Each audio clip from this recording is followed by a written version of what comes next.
Hello Krishna.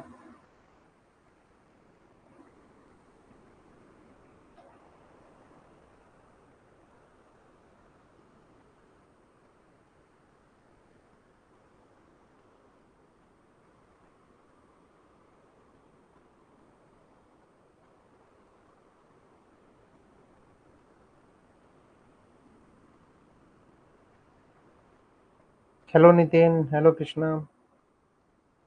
शुरू करें? चलो।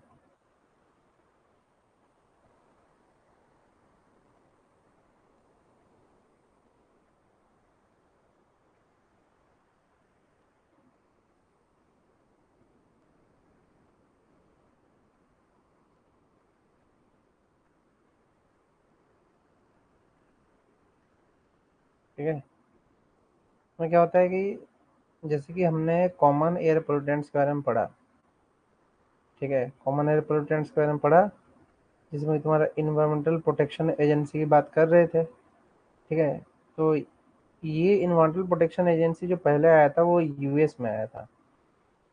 ठीक है। तो उसने क्या किया था, स्टैंडर्ड 6 कॉमन पोल्यूटेंट्स के बारे में बताया, जो कि तुम्हारा क्राइटेरिया पोल्यूटेंट है। ये हमने लास्ट क्लास में ही पढ़ा हुआ था। सल्फर डाइऑक्साइड, कार्बन मोनोऑक्साइड, ठीक है, SO2, CO, NO2, ozone, PM2.5, PM10।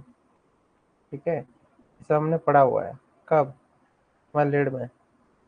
Lead में ये सब पढ़ा हुआ है। ठीक है, ये भी पढ़ा हुआ है। बस तक है। तो इसके बाद हमारा जो टॉपिक हम लोग कवर करना है, उसमें तुम्हारा आ रहा है नाइट्रोजन ऑक्साइड्स। ठीक है। तो हम नॉक्स के बारे में थोड़ा सही से पढ़ेंगे। नॉक्स के बारे में, तो नॉक्स क्या होता है? देखो, नाइट्रोजन ऑक्साइड्स जो होता है वो तुम्हारा एक binary compound of the oxygen and nitrogen है। ठीक है, जिसमें कि तुम्हारा ऑक्साइड्स ऑफ नाइट्रोजन आते हैं। तो ऑक्साइड्स ऑफ नाइट्रोजन में बहुत सारे ऑक्साइड्स हैं, हमने ये डिटेल में नहीं पढ़ा था। अब हम पढ़ते हैं कि क्या क्या है। ठीक है। तो इसमें नाइट्रिक ऑक्साइड है, नाइट्रोजन डाइऑक्साइड है, नाइट्रेट है, नाइट्रॉस ऑक्साइड है, डाई नाइट्रोजन ट्राइऑक्साइड है, डाई नाइट्रोजन टेट्रा ऑक्साइड है। तो तुम देख पा रहे हो कि तुमको फॉर्मूला स्क्रीन दिख रहा है ना? अविनाश ज्योति सर, क्लास जल्दी ले लो, CSIR का भी एग्जाम। CSIR का एग्जाम कब है? 8 9 10 है शायद। करेक्ट है ना? 8 9 10 है।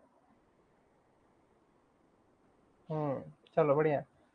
तो वो तो ठीक है। तो तुमको क्या करना है? तुमको रात में ही फ्रीडम मिलता है क्या? बाकी टाइम क्या करते हो तुम छुट्टी ले लो भाई, ऑफिस ऑफिस से जॉब वॉब कर रहे हो तो ऐसा नहीं चलेगा।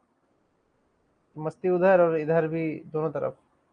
अच्छा, ये लास्ट डेट कितना है फॉर्म फिलअप का, यूसी नेट का? यूसी नेट का फॉर्म फिलअप का लास्ट डेट कितना है अविनाश, ज्योति? सर आपने नंबर नहीं। 31। Okay, correct. भर लेना भाई, फॉर्म भी भर लेना, ये नहीं कि फॉर्म ही नहीं भरे। ठीक है। चलो, बताएंगे भाई अविनाश, ये सब तो सेकेंडरी चीजें हैं, नंबर क्या करवा लेंगे अभी। चलो मैं बात करता हूँ तुमसे। तो नाइट्रोजन ऑक्साइड जो है वो नॉक्स है। ठीक है। नॉक्स क्या होता है, is a generic term for nitrogen oxides that are most relevant for air pollution, and out of 7 oxides of nitrogen, two, namely nitric oxide and nitrogen dioxides, are major air pollutant। ये सब major air pollutant है। ठीक है। these gases contribute to the formation of smog and acid rain as well as tropospheric ozone। ठीक है। although it may have significant on the ozone layer। ठीक है। क्या बोल रहा है कि जो नॉक्स है वो 7 ऑक्साइड से बना हुआ है, 7 अलग अलग ऑक्साइड से। बट इसका जो मेन रोल है वो कहाँ पे दिखता है? एक तो पहला चीज है कि स्मॉग के फॉर्मेशन में, जिसको हम क्या बोलते हैं, स्मोक प्लस फॉग,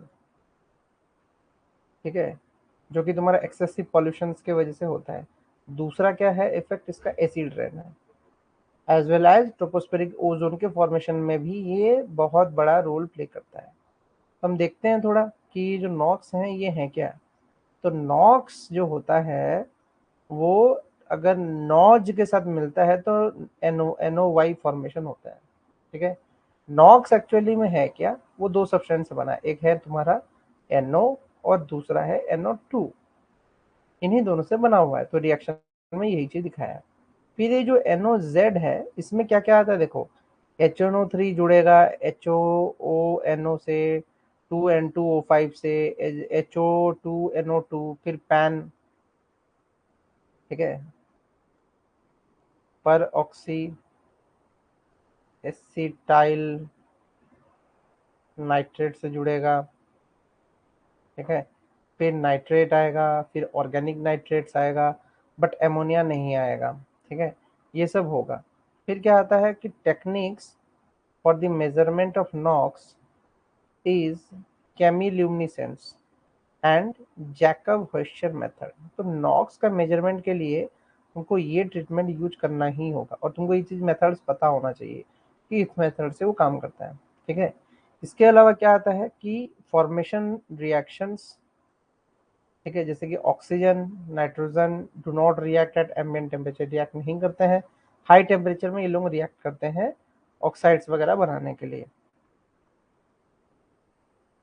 ये तो ठीक है, वही इसमें वही स्लाइड है शायद, इसको नहीं लिखेंगे, इसको हटाएंगे। करेक्ट। अब आता है तुम्हारा कि जो ये नॉक्स होता है ये एक्चुअली में बनता कैसे है। एयर जब बर्न होता है फ्यूल में, जब कंबशन होता है तब ये जनरली बनने की कोशिश होता है, ठीक है।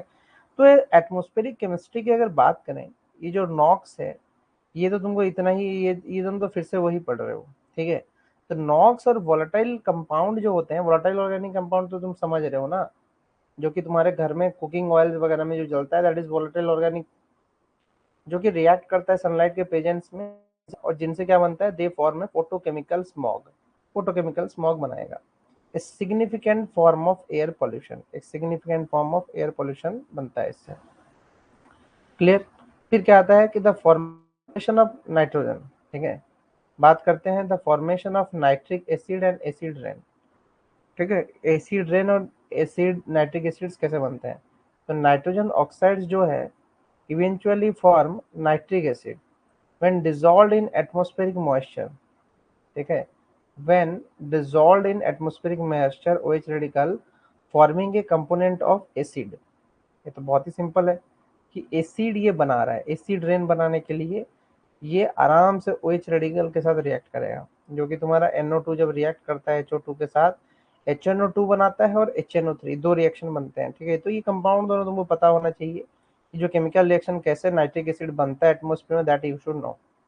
इस सब में कुछ बड़ी कहानी नहीं है। नेचुरल सोर्सेस में अगर बात करें तो नाइट्रिक ऑक्साइड्स के जो नेचुरल सोर्सेस हैं वो क्या है, produced during the thunder storm due to extreme heat, क्योंकि बायोजियोकेमिकल साइकिल्स में इसे पढ़ा चुका हूँ, ठीक है। And is caused by splitting of the nitrogen molecules, this can result in the production of the acid rain if nitric oxide forms compounds with water molecule in the precipitation. तो precipitation होगा तो water molecule के साथ react करके वो पहुंचेगा ही, ठीक है, पहुंचेगा ही, इसमें कोई नया चीज नहीं है, ठीक है। नेचुरल रिसोर्सेस में ये चीज दिखेगा ही दिखेगा, ठीक है। तो ये सिंपल है, इसमें कुछ ज़्यादा कहानी है नहीं, ठीक है।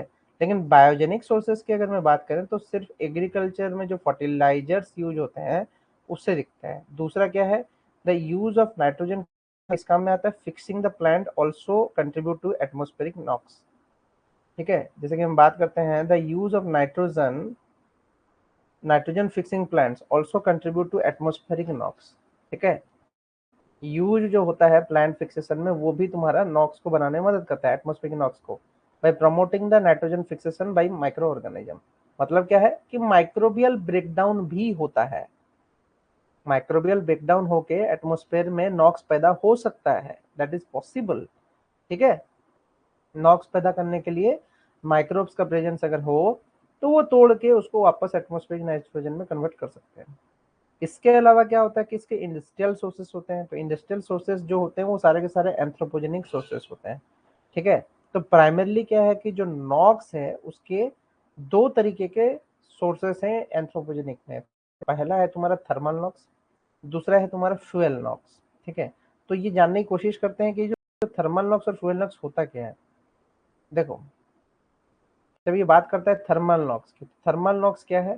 Thermal NOx refers to the NOx formed, एक minute, form through high temperature oxidation of a diatomic nitrogen found in the combustion of air, ठीक है।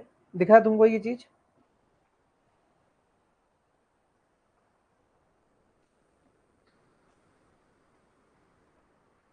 है ना। तो ये क्या हुआ, the formation rate is primarily a function of temperature and the residence time of a nitrogen at a temperature. तो fuel NOx की अगर मैं बात करूं तो क्या है कि it is estimated that transportation of fuels causes 54% of the anthropogenic NOx. एक तो थर्मल नॉक्स है जो सिंपली तुम्हारा क्या हो रहा है कि टेम्परेचर हाई होने की वजह से डाई नाइट्रोजन को जला रहा है किसमें, एटमोस्फेयर में, ठीक है, तो उससे बन रहा है। बट फ्यूएल नॉक्स क्या है, ये तो ट्रांसपोर्टेशन में पैदा हो रहा है।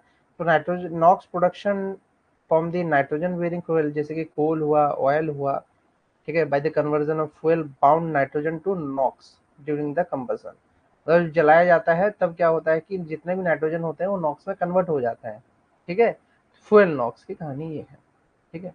इसके बाद तुम्हारा नेक्स्ट पॉल्यूटेंट जो इंपॉर्टेंट है जिसके बारे में पढ़ने की जाएंगे वो है तुम्हारा सल्फर डाइऑक्साइड, SO2, ठीक है। तो ये तो बहुत ही सिंपल है कि एक टॉक्सिक गैस होता है, पंजेंट इन नेचर होता है। दूसरा इरिटेटिंग स्मेल होता है। इरिटेटिंग स्मेल का मीनिंग क्या है? Have you ever heard about sulphur dioxide, ठीक है। सल्फर डाइऑक्साइड के बारे में सुने हो? तो इसका जो ये इरिटेटिंग स्मेल बोल रहा है ये किस तरीके का स्मेल होगा? इरिटेटिंग का मीनिंग क्या होगा, किस तरीके का स्मेल होगा, बताओ।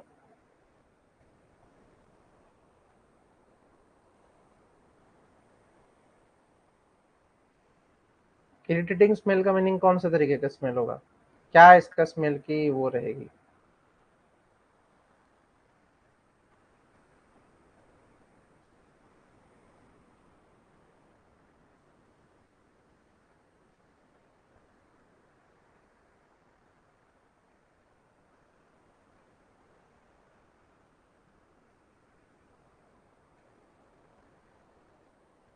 हेडेक लिया, हेडेक होगा सर।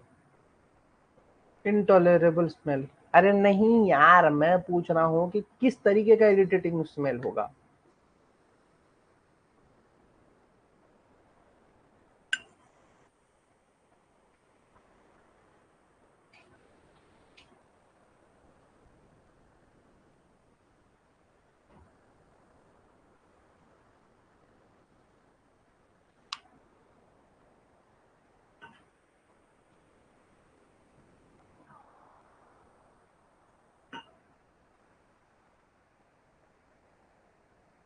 बर्दाश्त नहीं होगा रोट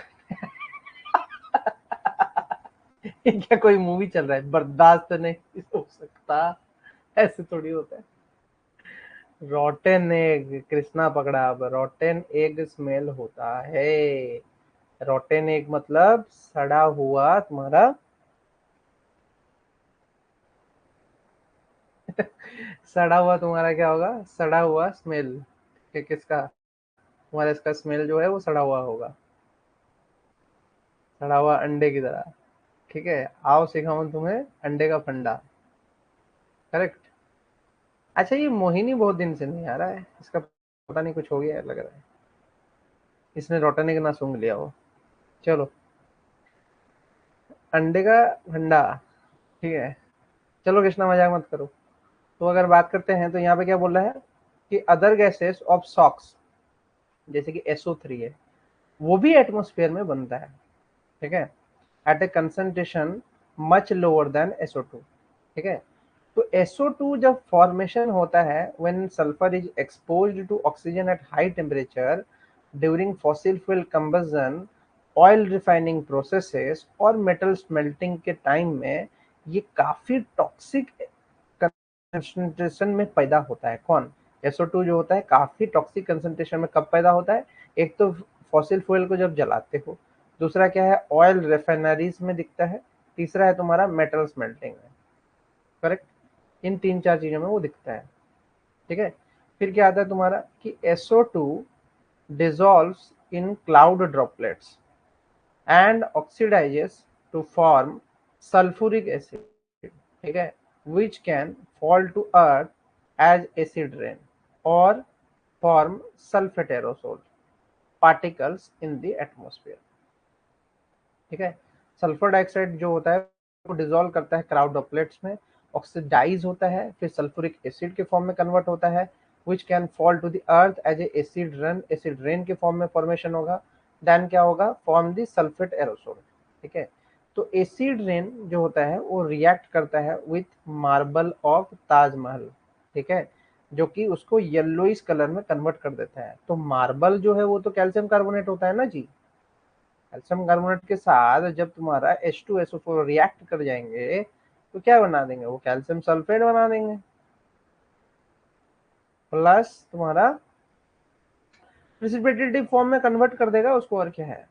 ठीक है, तो उसके बाद H2CO3 बना देगा, कार्बोनिक एसिड बना देगा।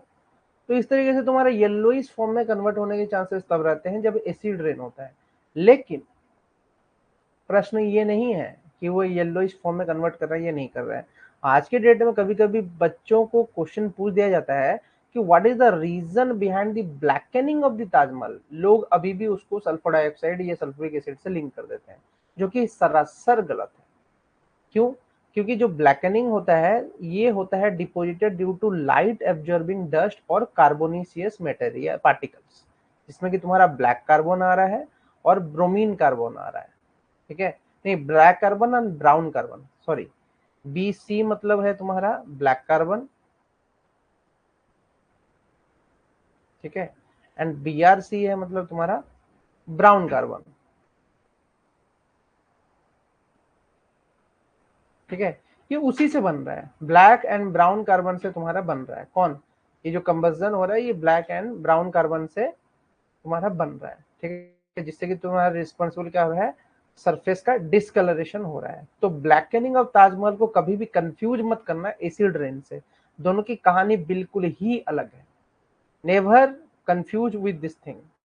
ठीक है, क्योंकि ये कंफ्यूजन बच्चों के अंदर हमेशा रहा है और वो क्वेश्चन में इसी चीज को गलत करके आ जाते हैं। ठीक है, तो इसी वजह से इस चीज को बड़े अच्छे से ध्यान रखना कि किस तरीके से वो ब्लैकनिंग होता है एंड उसके पीछे का क्या कहानी है, what is the purpose of blackening this things.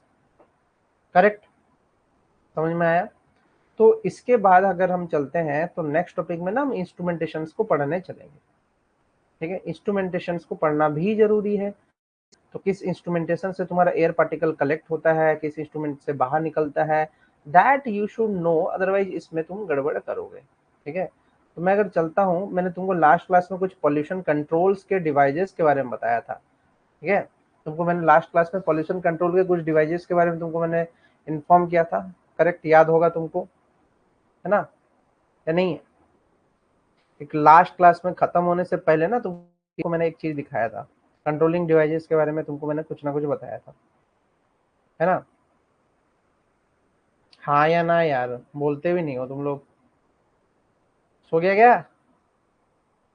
Avinash? जति? यस सर, बताया था।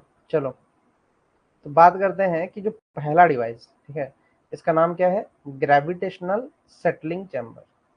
तुम इसका फिगर देख सकते हो, इसमें कुछ बड़ा तोप मार चीज नहीं है। ठीक है, इसमें क्या हो रहा है कि तुमको दिख रहा होगा कि यहाँ पे एक आउटलेट है फॉर दी, क्या, डीन गैस के लिए। ठीक है, एक आउटलेट बनाया गया है। कौन सा गैस? डीन गैस, जो कि बाहर निकल रहा है, गैस जो कि बाहर निकल रहा है उसके लिए। ठीक है, तो इसमें होता क्या है कि देखो, इसमें ना जो रिमूवल होता है, जैसे कि पॉल्यूटेड गैस का इनलेट बताया, तो ये जो पॉल्यूटेड गैसेस आ रहा है,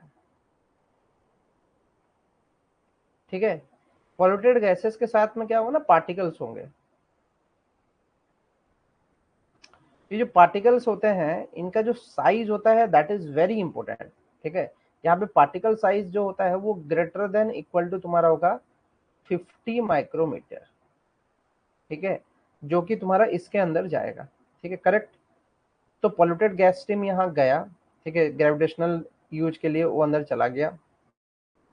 ठीक है, जैसे ही वो अंदर गया, ठीक है, ये डिवाइस क्या करेगा, इसमें कुछ ना कुछ रेक्टेंगुलर चैम्बर्स बने हुए हैं।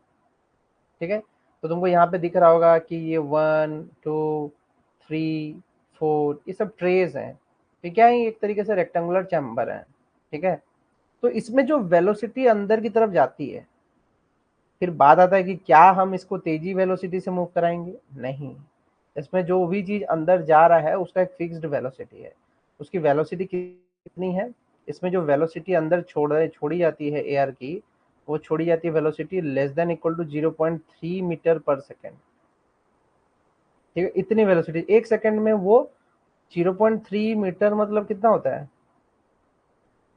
तुम्हारा, इंटू 100 कर दो, दैट मीन्स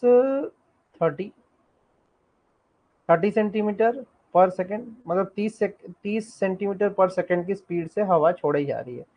ठीक है, ये चीज क्लियर रखना, 30 सेकेंड पर मीटर की स्पीड से हवा छोड़ी जा रही है। तो इससे क्या होता है कि जो पार्टिकल होता है इजीली ग्रेविटी में सेटल हो जाता है। ठीक है, the particles having high density, फिर आता है कि the particle having high density, इसमें स्टोक्स लॉ को ऑब्जर्व करता है। ठीक है, जिसकी डेंसिटी ज्यादा होती है वो स्टोक्स लॉ को फॉलो करता है। और स्टोक्स लॉ क्या बताता है, वही जिसका जो भारी है डेंस मटेरियल है वो जल्दी सेटल डाउन करेगा। उसी की वजह से क्या हो रहा है, तुम्हारा जो हायर डेंसिटी के पार्टिकल्स हैं वो इजिली सेटल डाउन कर जाते हैं।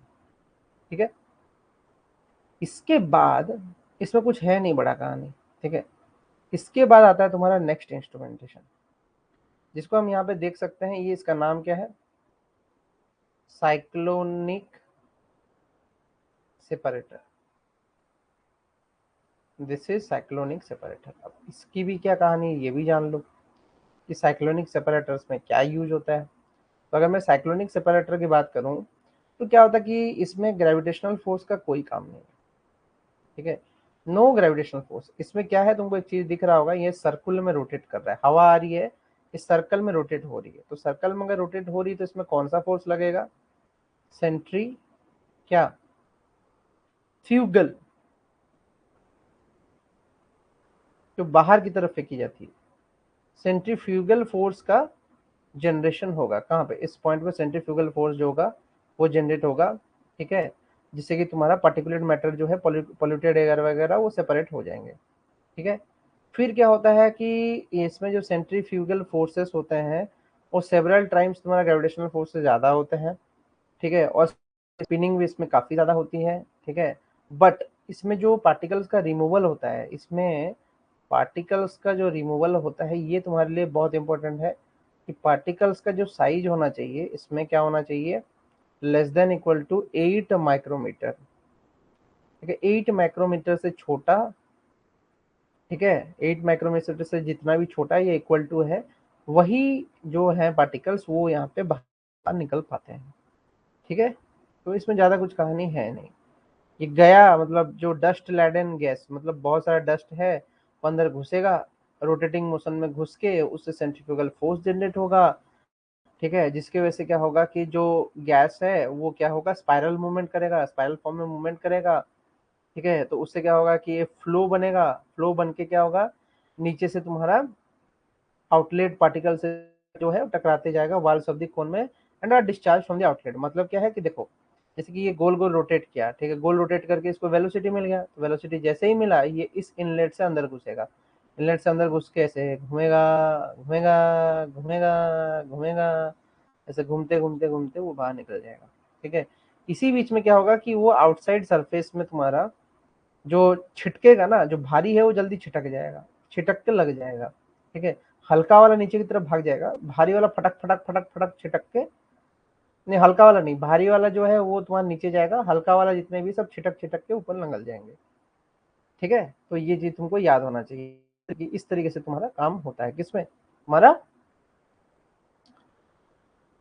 साइक्लोनिक प्रिसिपिटेटर बोलो या साइक्लोनिक सेपरेटर बोलो, जो भी नाम बोलो इसका, उसमें इस प्रोसेस से काम करता है, ठीक है।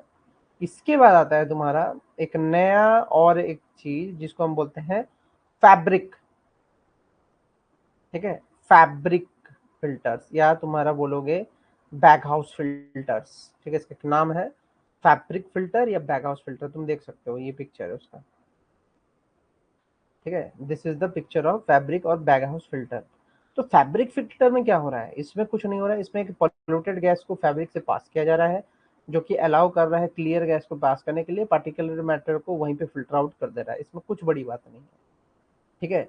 अब क्या होता है कि जो पार्टिकल इसमें सीव होते हैं, जो पार्टिकल इसमें सीव आउट होते हैं, जो बाहर निकलते हैं, उनमें कौन से हैं तुम्हारे पार्टिकल्स की जो साइज होती है, फिर बात चलती है कि पार्टिकल्स की जो साइज होगी वो वेरी फाइन होगी, ठीक है। 1 माइक्रोमीटर के बराबर होगी, 1 माइक्रोमीटर के बराबर होगा, 1 माइक्रोमीटर के बराबर होगा, ठीक है। या लेस देन होगा उससे, less than equal to 1 micrometre और उसके बराबर होगा। ये तुम्हारा पार्टिकल साइज जो भी होगा 1 मीटर के बराबर होगा या लेस देन 1 मीटर होगा, ठीक है। acts as a filtering medium for the further removal of the particles, increasing the efficiency of क्या act as a filtering medium, ये एक्ट करता है फिल्टरिंग मीडियम की तरह, ठीक है। तो ये जो तुम्हारा यहाँ पे प्रोसेस दिख रहा है, इसमें हो क्या रहा है कि तुम्हारा अंदर जा रहा है इनलेट एयर, ठीक है, और वो बैग हाउस में घुस रहा है, बैग हाउस में घुसा घुसा घुसा, ठीक है। सेकिंग मैकेनिज्म, वो उसको सेक कर रहा है, ठीक है। जैसे कि यहाँ पे गया, ये सब बैग्स हैं, इन बैग्स में वो घुसा, घुस के क्या हो रहा है कि इनमें वो शेक हो रहा है, हिल रहा है, हिलते हिलते हिलते हिलते जो आउटलेट है, जो पार्टिकल्स हैं वो तो बाहर निकल जा रहे हैं, ठीक है। आउटलेट फॉर क्लीन एयर, तो 4-5 बैग से जब वो टकराते हुए बाहर जाएगा, इसमें पोर्स थोड़े बड़े, फिर छोटे, फिर छोटे, फिर छोटे होते जाएंगे, बाहर निकलेगा। तो यहाँ से आउटलेट से तो क्लीन एयर बाहर निकल जाएगा, लेकिन अंदर में क्या है कि जो डस्ट पार्टिकल थे वो सब सेटल आउट हो जाएंगे, छिड़क छिड़क के डस्ट जो है बाहर निकल जाएगा। क्योंकि यहाँ पे गया तो यहाँ से कुछ छिटक के नीचे गिरा, यहाँ पे गया, फिर ये वाला हवा इधर गया तो छिटक के नीचे, ये गया नीचे, ये गया नीचे, ऐसे जाता है, ठीक है। तो फैब्रिक गैस हाउस फिल्टर के बारे में तुमको पता होना चाहिए कि वो कैसे काम करता है। मैकेनिकल सेकर भी मौजूद है ऊपर, जो कि हिला रहा है उसको बार बार, ठीक है। ये है। इसके बाद जो सबसे एडवांस टेक्निक है, द एडवांस टेक्निक यूज्ड, ठीक है, सबसे जो एडवांस वाला आज के डेट में है, वो कौन सा तुम्हारा काम वाला है, ये तुमको पता होना चाहिए। तो एडवांस जो सबसे ज्यादा है वो कौन सा है तुम्हारा, इलेक्ट्रोस्टैटिक प्रेसिपिटेटर, ठीक है। इलेक्ट्रोस्टैटिक प्रेसिपिटेटर, ठीक है। ये तुम देख सकते हो, दिस इज इलेक्ट्रोस्टैटिक प्रेसिपिटेटर, ठीक है। इसमें कुछ नहीं है, बहुत ही सिंपल है। अगर हम बात करें तो क्या होता है इसमें कि इलेक्ट्रोस्टैटिक प्रेसिपिटेटर में तुम क्या करते हो कि इलेक्ट्रोस्टैटिक प्रेसिपिटेशन तब होती है जब electrically charge particle less than 1 micrometre, ठीक है। अगर लेस देन 1 माइक्रोमीटर के सब्सटेंसेस पोल्यूटेड गैस में मौजूद हो, ठीक है, इलेक्ट्रिकली चार्ज हो, तो ये क्या करेगा कि ये एक वोल्टेज प्रोड्यूस करेगा। तो उन वोल्टेज के प्रोड्यूस होने की वजह से क्या होगा, गैस जो एंटर कर रहा है, ठीक है, वो हाई वोल्टेज के बीच में घुस रहा है, ठीक है। तो हाई वोल्टेज प्रोड्यूस क्या करेगा, एक कोरोना प्रोड्यूस करेगा, एक बिम प्रोड्यूस करेगा इलेक्ट्रॉन्स का, ठीक है। तो इसकी वजह से क्या होगा कि नेगेटिव इलेक्ट्रॉन जो है वो माइग्रेट करने लगेंगे ग्राउंड सरफेस की तरफ, and passes on their negative charges to the dust particle also. So इस वजह से क्या होगा कि जो नेगेटिवली चार्ज डस्ट पार्टिकल होंगे वो इलेक्ट्रोस्टैटिकली ड्रॉ डाउन हो जाएंगे towards the positive charge collector surface where they get finally deposited. बहुत ही सिंपल है, कुछ बड़ा बात नहीं है। देखो समझा देता हूँ। जैसे कि ये मैं बात करता हूँ कि तुम्हारा क्या बोलते हो, इनलेट हुआ यहाँ पे हवा का, ठीक है। अब तुमको पता है कि यहाँ पे तुम्हारा क्या है, पोटेंशियल जनरेट हो रहा है, करेक्ट, पोटेंशियल जनरेट हो रहा है, ठीक है। अब ये वाल्स वगैरह में क्या है तुम्हारा, वाल्स वगैरह में तुम्हारा क्या है, इलेक्ट्रॉन, ये तो इलेक्ट्रॉन बीम छोड़ेगा, कौन, ये जो है तुम्हारा रॉड, ये तो इलेक्ट्रॉन बीम छोड़ेगा, ये सारे के सारे नेगेटिव पार्टिकल छोड़ेंगे, इलेक्ट्रॉन बीम छोड़ेंगे, ठीक है। तो इलेक्ट्रॉन बीम छोड़ेंगे तो इधर तो पॉजिटिव चार्ज है, और इन जो जो तुमने इनलेट भेजा है वो क्या होगा, इस इलेक्ट्रॉन से टकरा के ये भी नेगेटिवली चार्ज हो जाएगा। तो जितने भी डस्ट पार्टिकल है सब नेगेटिवली चार्ज हो जाएंगे। तो नेगेटिवली चार्ज होने की वजह से क्या होता है कि ये तुम्हारा सरफेस पे चिपक जाता है आके। इन बैग फिल्टर्स के, ये जो फिल्टर है, बैग फिल्टर तो नहीं, इन फिल्टर के सरफेस में आके चिपक जाते हैं, क्योंकि ये क्या है, ये तुम्हारा नेगेटिवली चार्ज है और ये अंदर क्या है तुम्हारा पॉजिटिवली चार्ज है। तो इस तरीके से ये कलेक्ट आउट होता है, डस्ट वगैरह जो है कलेक्ट आउट हो जाते हैं। तो ये 99% एफिशिएंसी से काम करता है इलेक्ट्रोस्टैटिक प्रेसिपिटेटर, जिसको हम ईएसपी भी बोलते हैं। ठीक है, तो ये मोस्टली कहाँ यूज होता है, आज के डेट में चिमनीज वगैरह में ज्यादातर यूज होता है। क्यों? क्योंकि ये अच्छे से फिल्टर आउट कर सकता है। कौन? तुम्हारा जो इलेक्ट्रोस्टैटिक प्रेसिपिटेटर है वो अच्छे से फिल्टर आउट कर देता है बाकी सब चीजों से। इसके अलावा आता है तुम्हारा वेट स्क्रबर और एक वेंचुरी स्क्रबर। स्क्रबर दो है, एक होता है वेट स्क्रबर, एक होता है वेंचुरी स्क्रबर। ठीक है, इसके बारे में भी समझाता हूँ क्या है। ठीक है, सपोज करो कि तुमको एक फिगर बिन दिखाए बिना तो नहीं होगा, चलो बता देते हैं थोड़ा, तभी आगे बढ़ेंगे। जैसे कि मैं बात करता हूँ तुमको, ठीक है, तो तुमको अगर मैं बोलूँ जो वेट स्क्रबर होता है, वेट स्क्रबर, ठीक है, तो इसमें जो पार्टिकल्स होंगे वो कैसे रिलीज होंगे। ठीक है, अगर पार्टिकल रिमूव्ड होंगे किसी वेट स्क्रबर से तो कैसे रिलीज होंगे, पहली बात। ठीक है, इफ पार्टिकल, वेट स्क्रबर नाम दिया गया है। वेट कलेक्टर्स बोलो या वेट स्क्रबर बोलो, कुछ भी बोलो, वेट कलेक्टर्स बोलो और वेट स्क्रबर बोलो। ठीक है, इसके कई नाम है, वेट स्क्रबर बोलो या वेट कलेक्टर बोलो, अगर ऐसा चीजें बोलते हैं। ठीक है, अगर इसका नाम ऐसा है तो इसमें क्या यूज हो रहा है देखो। इसमें होता है कि जो रिमूवल हो रहा है वो किस तरीके से हो रहा है। इसके तीन टाइप्स हैं। एक होता है स्प्रे टावर, पहला नाम है तुम्हारा इसका, टाइप है जो, उसको हम बोलते हैं स्प्रे टावर। ठीक है, फिर क्या आता है तुम्हारा वेंचुरीज कवर, वेंचुरी कवर। ठीक है, तीसरा तुम्हारा क्या आ रहा है, साइक्लोन कवर।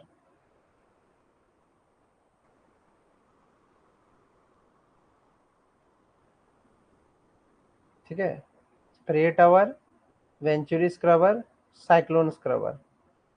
ठीक है, तीन तरीके के स्क्रबर हो गए। तो इसमें जो स्प्रे टावर की बात करता है तो उसमें क्या हो रहा है कि वाटर को सिंपली छोड़ दोगे नोजल में, सिर्फ दे के तुम क्या करोगे, दिखाता हूँ तुमको, दिखाएंगे नहीं तो नहीं समझ में आएगा। Let me show you. ठीक है, ये है तुम्हारा स्प्रे टावर, देखो दिख रहा है, आया ना। ठीक है, थोड़ा जूम कर देते हैं और नहीं दिख रहा है तो तुमको, देखो अब दिख रहा है।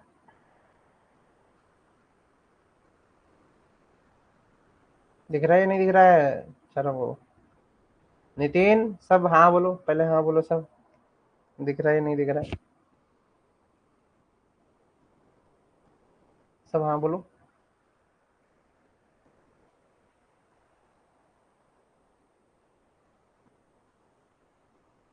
खाली अविनाश ही हाँ बोलेगा, क्या एक्टिव है लग रहा है अविनाश।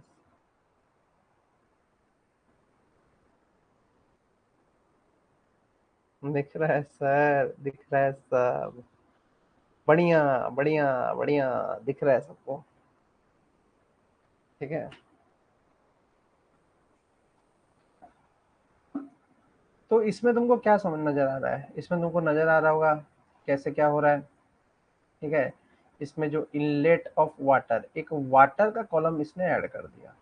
ठीक है, अब यहाँ पे एक मिस्ट एलिमिनेटर है, मिस्ट भी यहाँ से हटाएगा, क्योंकि अगर तुम हवा को इनलेट करोगे और वाटर ठंडा हवा मौजूद है कहीं पे तो वो क्या करता है, यहाँ पे मिस्ट बना देता है। ठीक है, अब ये क्या है, स्प्रे नोजल है, ये पानी को क्या कर रहा है, स्प्रे कर रहा है। ठीक है, स्प्रे करेगा यहाँ से। ठीक है, अब जैसे ही तुम क्या करोगे कि ये जो तुम्हारा इनलेट, जो तुम्हारा इनलेट है पॉल्यूटेड गैसेस का, अगर पॉल्यूटेड गैसेस इसके अंदर से घुसते हैं और ये पॉल्यूटेड गैसेस में यहाँ डस्ट पार्टिकल मौजूद होते हैं, तो ये क्या करेगा, डेफिनेटली स्प्रे होने के बाद ये तो भारी हो जाएगा, तो भारी होते ही क्या हो जाएगा, ये डर्ट जो है वो सेटल आउट हो जाएगा। तो ये एक मेथड है स्प्रे टावर मेथड, ठीक है। इससे तुम्हारा ये जो वेट स्क्रबर के पहले जो टाइप है उसमें ये चीज दिखाया गया है, ठीक है। दूसरा टाइप में क्या होता है ये देखो, ये तो पहला टाइप समझा है। दूसरा है तुम्हारा है इसमें स्प्रे टावर के बाद वेंचुरी।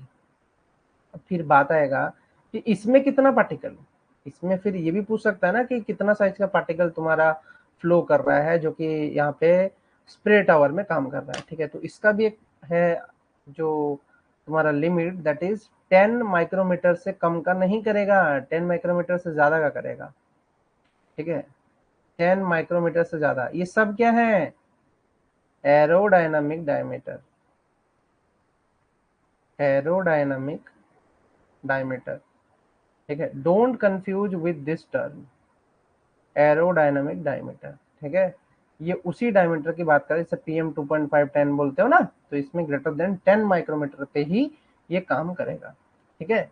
वेट स्क्रबर और वेट कलेक्टर्स की बात चल रही है यहाँ पे, ठीक है। इसके बाद आता है तुम्हारा क्या, वेंचुरी स्क्रबर। वेंचुरी स्क्रबर कैसा होता है भाई, ये भी कोई पूछ सकता है कि वेंचुरी स्क्रबर कैसा होता है भाई, कैसा होता है, कैसा होता है, कैसा होता है, कोई पूछेगा तो क्या बताओगे, ऐसा होता है, ऐसा होता है, ऐसा होता है।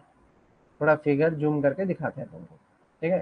तो इसमें क्या हो रहा है देखो, जैसे कि मैं अगर बात करता हूँ वेंचुरिस कवर में, इसमें क्या हो रहा है कि जो वेंचुरिस कवर है उसका जो साइज है, पार्टिकल का साइज कहाँ से कितना तक यहाँ पे लाई करता है, तो ये तुमको पता होना चाहिए। पार्टिकल का साइज यहाँ पे मोस्टली, एक मिनट दो, ठीक है, यहाँ पे लाई करता है 0.5 to 5 माइक्रोमीटर, ठीक है। पार्टिकल का साइज, पार्टिकल का साइज जो है वो इतना है, ठीक है। वेरी क्लियर, पार्टिकल का साइज जो है वो इतना है, तभी यहाँ पे ये चीज होता है। समझ में आया, करेक्ट है, ये पोर्शन क्लियर हो गया,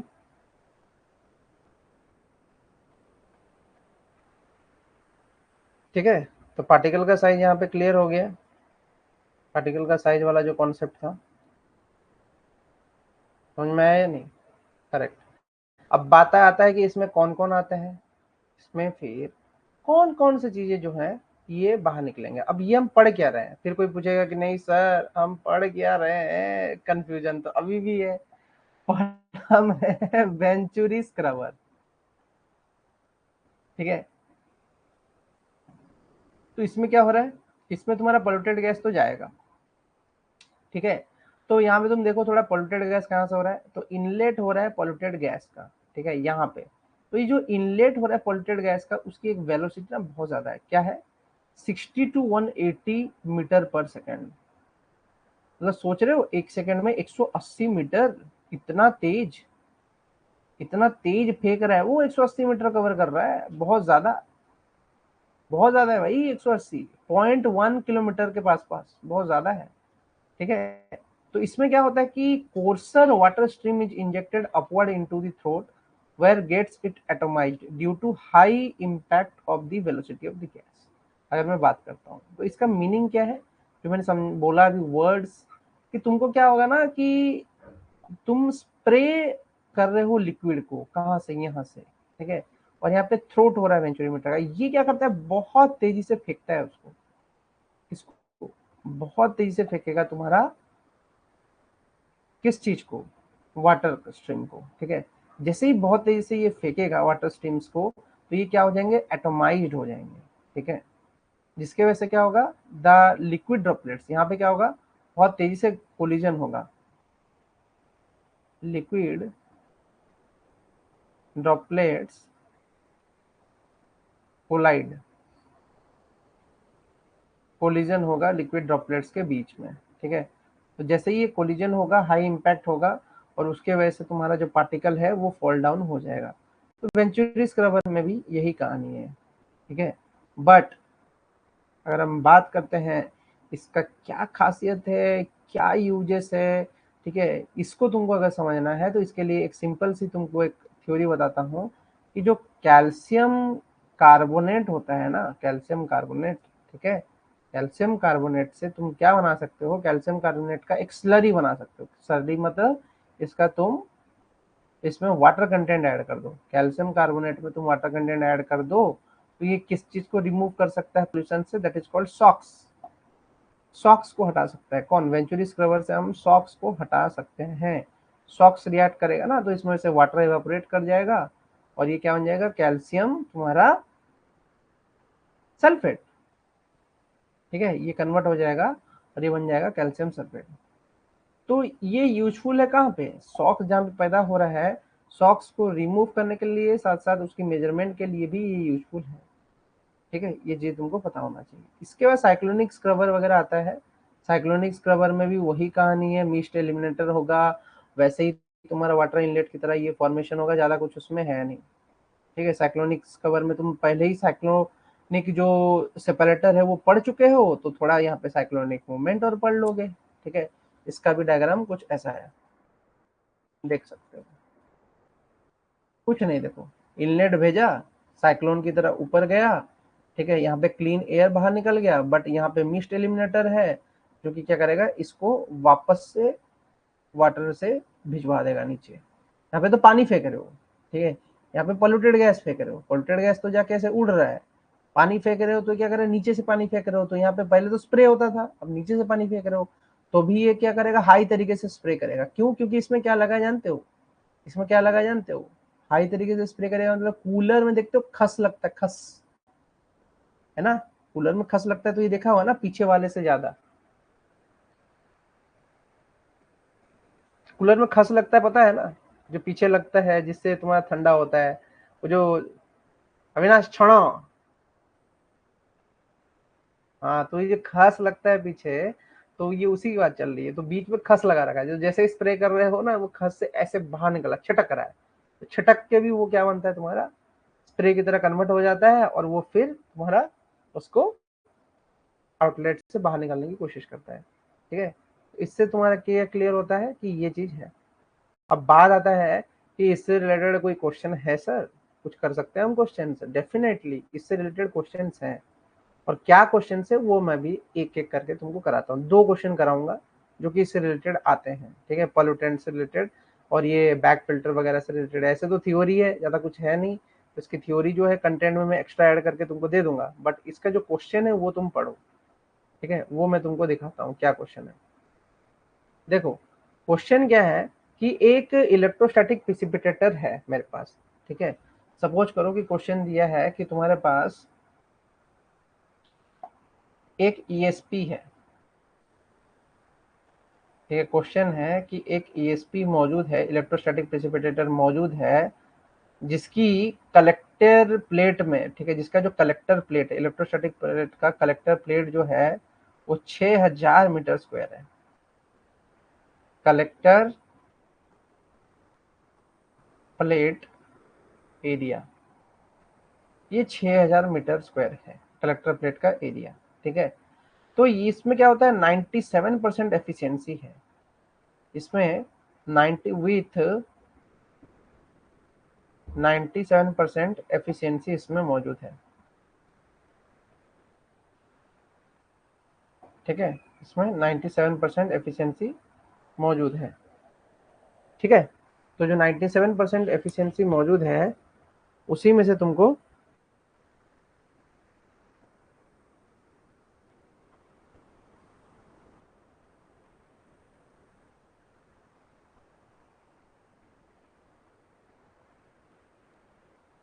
ठीक है, तो बात करता हूँ, इसमें 97% एफिशिएंसी है, तो 97% एफिशिएंसी जो है इन इसमें ट्रीट कर रहा है, 97% एफिशिएंसी जो है इन ट्रीटिंग, क्या है, ट्रीट कर रहा है तुम्हारा 200 मीटर क्यूब पर सेकेंड के स्पीड से ट्रीट कर रहा है, किसको, ईएसपी जो ट्रूट कर रहा है, किसको, ऑफ फ्लू गैस, जो कि तुम्हारा फ्लू गैस इसमें छोड़ा गया जिसको वो ट्रीट कर रहा है। ठीक है, फ्रॉम, कितना तुम्हारा एनर्जी फेंक रहा है, 200 मेगावाट का पावर प्लांट है। ठीक है, ये उसने दे दिया है क्वेश्चन में, गिवन में। फिर बोलता है कि how large will be the plate, ठीक है, हाउ लार्ज, यहाँ बोलता है कि how large the plate will be, कितना होना चाहिए, ठीक है, to increase efficiency by 98 and 99%, 99% efficiency और 98% एफिशिएंसी के लिए कितना बड़ा प्लेट होना चाहिए। तो इसका एक फॉर्मूला है, without that formula you cannot answer, ठीक है। तो वो फॉर्मूला क्या है वो मैं तुमको समझाने की कोशिश करता हूँ। सबसे पहले तो देखो, ईएसपी का एक फॉर्मूला है जिसमें जो W होता है, W इसमें क्या होता है, W is called as drift velocity, drift velocity, ठीक है। उसका क्या फॉर्मूला है ये चीज जानो। इसका फॉर्मूला है कि माइनस क्यू, जिसको हम बोलते हैं फ्लो रेट, ठीक है, अपॉन एरिया ए,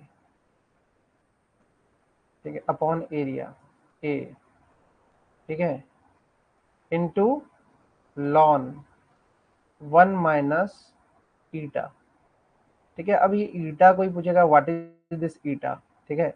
ईटा जो है वो एफिशिएंसी है, ठीक है।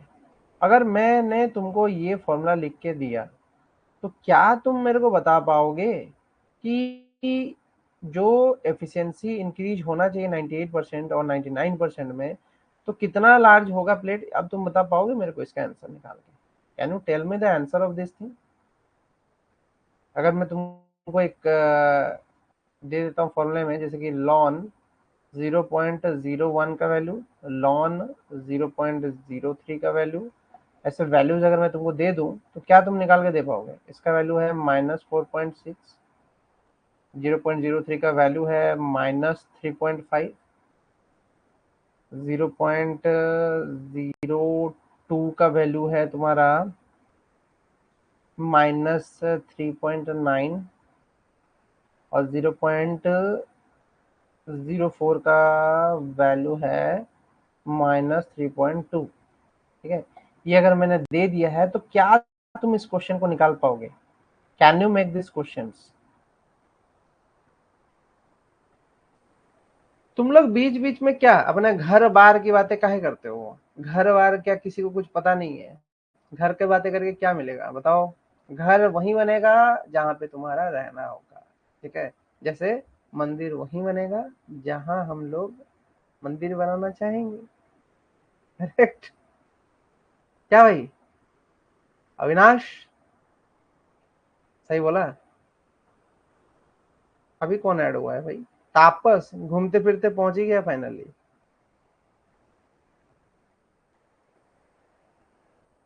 चलो तुमको ये तो पता चल गया ना। अब इस फॉर्मूले को यूज करके मेरे को बता सकते हो 98% और 99% एफिशिएंसी के लिए कितना एरिया चाहिए? ऑलरेडी मैंने एक एरिया दे रखा है, अब इनके लिए कितना एरिया चाहिए बता पाओगे? ट्राई करो, ट्राई करो, करके देखो, क्या you can tell me the area? क्योंकि ये क्वेश्चन आएगा, इसलिए ऐसे क्वेश्चन करवा रहा हूँ जो कि इंपोर्टेंट है एग्जामिनेशन पॉइंट ऑफ व्यू से।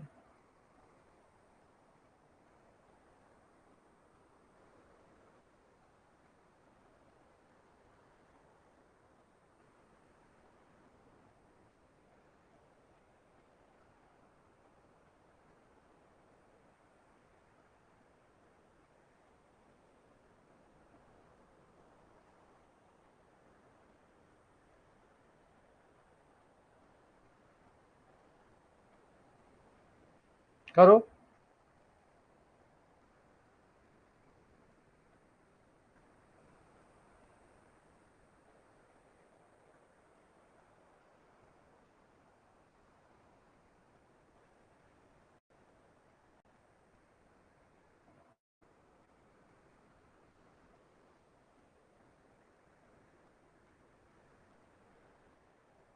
क्योंकि इसके बाद नॉइज पोल्यूशन में घुसेंगे, फिर वाटर पोल्यूशन, फिर नॉइज और वाटर तो एक ही दिन में खत्म कर दूंगा कल। सॉइल पोल्यूशन वगैरह जो है वो भी खत्म हो जाएगा, थर्मल खत्म, सॉलिड वेस्ट 1 दिन, इन्वायरमेंटल सेशन 3 दिन, कंटेम्पररी भी 2-3 दिन लगेगा, स्टैटिस्टिकल लगेगा, खत्म खत्म खत्म खत्म। ठीक है, वैसे 30 तारीख तक टाइम मिल गया है तो खत्म कर ही देंगे, बोल के 30 तारीख तक टाइम ले लेंगे। चलो,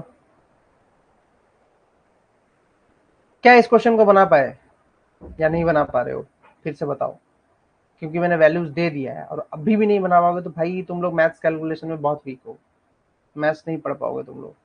कल क्लासेस है क्या सर? कर लेते हैं ना, टाइम निकाल के कर ही लेते हैं कल भी। कल देखूंगा यार, शाम को अगर समय मिलेगा तो करूंगा, नहीं तो नहीं, कल तो छुट्टी भी कर सकता हूँ, ठीक है, परसों से शुरू करेंगे, क्योंकि एक दिन तो फ्रीडम चाहिए सबको यार, कितना काम करोगे, है ना? सही बात है।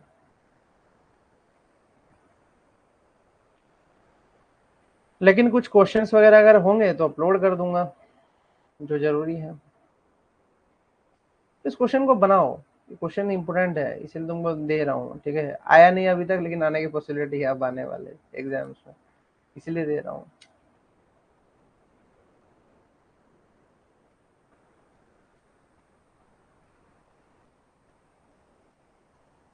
अरे कर देंगे मेरे भाई, हमसे क्यों अपलोड, तुम लोग पहले अपना काम तो करो।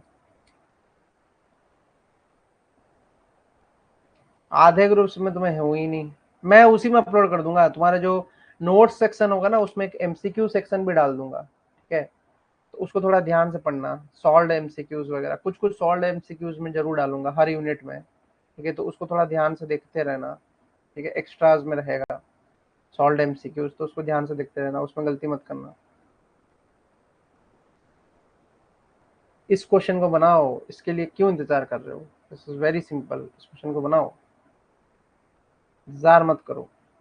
सॉल्व एमसीक्यूज दे दूंगा तो तुम्हारा कंटेंट ही खत्म हो जाएगा ना। आई थिंक ज्योति यही बेटर है, क्वेश्चन कराने से बेटर है कि सॉल्व एमसीक्यूज दे देता हूँ, तुम लोग जो भी डाउट्स रहेगा मेरे को क्लास में बता देना, क्लास में मैं पूछ लूंगा तुमसे कि मेरा ये डाउट है सर, बताओगे तो फिर तुम्हारा हो जाएगा। लास्ट 2-3 साल के ही दूंगा, ज्यादा नहीं, लास्ट 2 ईयर्स के ही क्वेश्चन दूंगा, इससे ज्यादा नहीं दूंगा, क्योंकि इससे ज्यादा देने का कोई मतलब नहीं है, पीछे का तुम खुद भी पढ़ सकते हो।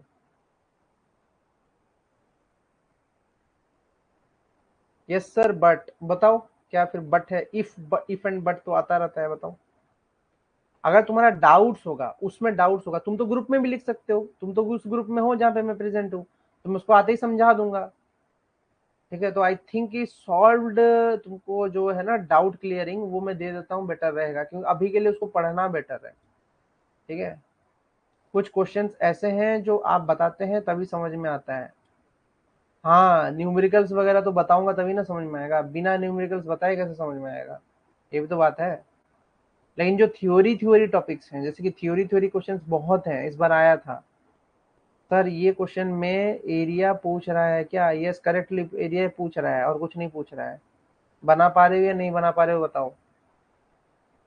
नहीं बना पा रहे हो तो फटाक फटाक फटाक फटाक नो बोलो, अगर बना ले रहे हो तो हाँ हाँ बोलो, समय नष्ट मत किया करो, क्योंकि 1 घंटे की क्लास मिलता है, उसमें सब चीज रिवाइज आउट करना ही होता है। अभी प्लूम मॉडल बचा हुआ है, वो प्लूम मॉडल एक इतना बड़ा टॉपिक है। नो, चलो आगे बढ़ते हैं, किसी एक को भी नहीं समझ में आएगा तो शुरू करेंगे। देखो, फॉर्मूला पुट करना था, बहुत सिंपल क्वेश्चन था, ज्यादा बड़ा कहानी नहीं था इसमें, काफी इजी वाला क्वेश्चन था ये, ठीक है? तो तुम्हारे पास क्या दे रखा है, क्यू ए ये सब दे रखा है, तुमको करना क्या है? ज्यादा कुछ बड़ा चीज तो करना नहीं है, तो तुम पुट करो ना वैल्यू, तुम यहाँ पे सिंपली वैल्यू पुट करो। जैसे कि मैं बात करता हूँ, अगर मैं यहाँ पे, मेरे को दिख रहा है यहाँ पे क्या, जो W है, ठीक है, किसके लिए? 97% एफिशिएंसी के लिए। कितना होगा? माइनस क्यू 200, ठीक है, फ्लो रेट 200 दिया है, पहले कितना एरिया दिया है? 6000 एरिया दिया है, इंटू एल एन, एफिशिएंसी कितना है? 97%, दैट इज इक्वल टू 97/100, ठीक है? और वैल्यू कितना आएगा? ये तुम्हारा कट जाएगा, कौन, ये 0 0 कट जाएगा, ये 2/60 आएगा, तो 1/30, ठीक है, एल एन, ये कितना आएगा? 1 - 0.97, ठीक है? इसकी वैल्यू कितनी होगी? 1/30 एल एन 0.03, ठीक है। अब तुमको पता है 0.03 का वैल्यू कितना है, तो 1/30 इंटू -3.5, ठीक है। अब इसको इजीली डिवाइड करो, ठीक है। तो जब भी डिवाइड करोगे तो बहुत ही सिंपल है, क्या कटेगा देखो, 30 में से अगर तुम 3 काट देते हो तो तुम्हारा सिंपली क्या बचता है, वैल्यू जो बन के आएगा 0.1 तुम्हारा 17, ये बन के आएगा, ठीक है। अब ये ड्रिफ्ट वेलोसिटी है, तो वेलोसिटी तो मीटर पर सेकेंड, बट इसमें पूछा क्या था, इसमें पूछा था W98 एंड W99। सिंपली ऐसे ही वैल्यू पुट कर दो, कुछ खेला नहीं है, वैल्यू दे रखा है, वो वैल्यू पुट कर दो, वैल्यू निकाल दो। ये तो तुमको पता ही है, 200/6000 जो होगा 1/30 होगा, इसमें तो कुछ खेला ही नहीं है। तो 1/30 को डिवाइड करके उसकी वैल्यू निकाल दोगे तो फटाक से निकल जाएगा। अगर मैं 1/30 निकालने चलूँ क्या होगा तुम्हारा 0.3, ठीक है, फिर 3, ऐसे 3 में चलेगा, समझ में। तो यही उसकी वैल्यू है, ये तो निकालना, ये दोनों तो तुम खुद ही निकाल लो। 98 99 पे एरिया कितना होगा, एरिया निकालने बोला है, ठीक है। तो एरिया तो दिया नहीं है, सेकंड केस में एरिया नहीं दिया होगा, सेकंड केस में तुमको क्या दिया होगा, अगर मैं बात करूं सेकंड केस के लिए तुमको क्या एरिया दिया होगा। फर्स्ट केस के लिए तो तुम्हारे पास एरिया आ गया है, लेकिन सेकंड केस के लिए एरिया कहाँ आएगा, कैसे आएगा, बता सकते हो, how that area will be coming.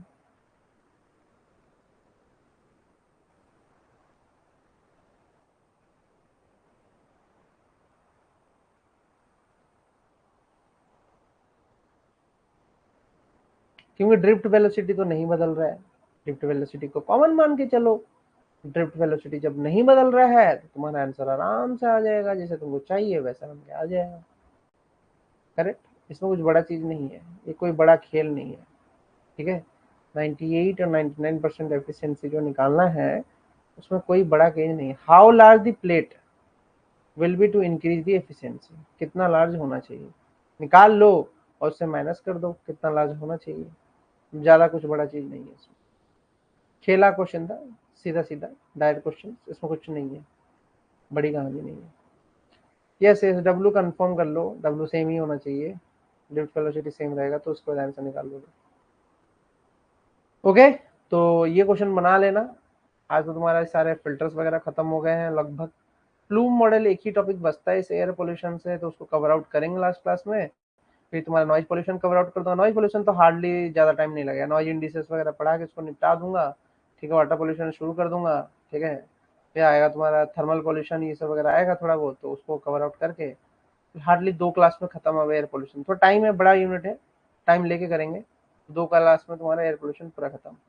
कल छुट्टी है ना, तो मैं इन्फॉर्म करूंगा कल छुट्टी है कि नहीं, वैसे तो छुट्टी ही रहेगा, ठीक है, ये मान के चलो, क्योंकि और कुछ नहीं रहेगा कल, थोड़ा फ्रीडम भी चाहिए सबको, करेक्ट। छुट्टी रखना ही सही है संडे को, ज्यादा हौच नहीं करना चाहिए। वैसे तो मेरे तरफ से अभी कंफर्म है कि छुट्टी रहना चाहिए, बट हाँ अगर कोर्स लग रहा होगा कि कंप्लीट नहीं कर पाएंगे तो फिर एक्स्ट्रा क्लास कर लेंगे, ठीक है। वैसे तो छुट्टी ही कंफर्म चल के चलो, बता दूंगा मैं। सर मंडे से 2 आवर्स की क्लास कर दो 8 बजे से। अरे मेरे को क्या पता दूसरे लोग का क्लासेस है या नहीं है, क्योंकि कुछ फर्स्ट पेपर के भी तो क्लासेस कर रहे हैं, फर्स्ट पेपर क्लासेस खत्म हुई या नहीं हुई मेरे को नहीं पता चल रहा है ना, मैं क्या मना कर रहा हूँ करने के लिए। बताओ फर्स्ट क्लास, फर्स्ट पेपर की क्लासेस चल रही है या नहीं चल रही है, नहीं चल रही तो करा देंगे।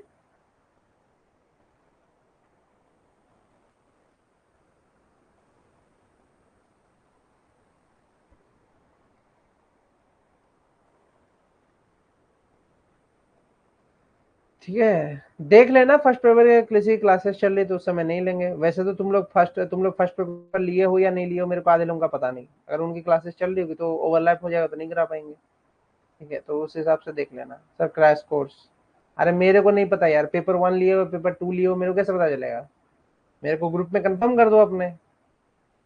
सर क्रैश कोर्स होगा क्या, क्या क्रैश कोर्स, समझा नहीं मैं। क्रैश कोर्स का मतलब क्या होता है भाई।